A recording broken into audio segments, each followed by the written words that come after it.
দিনের শুরুটা হলো খুব খারাপভাবে। কাল রাত্রিবেলা কোন বড় গাড়ি যাওয়ায় স্থলপথের কাছে দুটো বড় বড় ডাল ভেঙে দিয়ে গেছে। তো সকালবেলা মন খারাপ নিয়ে চলে গেলাম ডালগুলোকে নিয়ে বাড়ির পেছনে। বসিয়ে দিলে যদি ধরে যায় গাছগুলো তো খুবই ভালো হয়।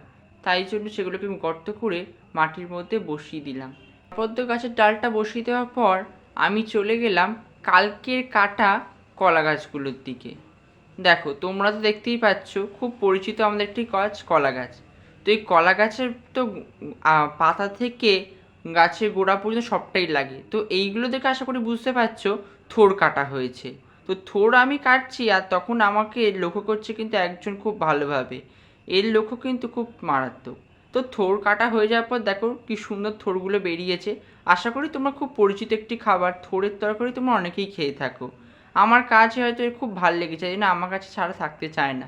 তো যাই হোক, এদের ভালোবাসার এক অন্যরকমই ভালো লাগা। দুপুরবেলা কলা পাতার ওপর থোড়ের তরকারি, পাঁপড়, ডাল, আলু ভাতে ঘি, জমে গেল দুপুরের খাওয়াটা। আজকে এই পর্যন্ত, দেখা হবে অন্য কোনো ভিডিওতে। ততক্ষণের জন্য বিদায়।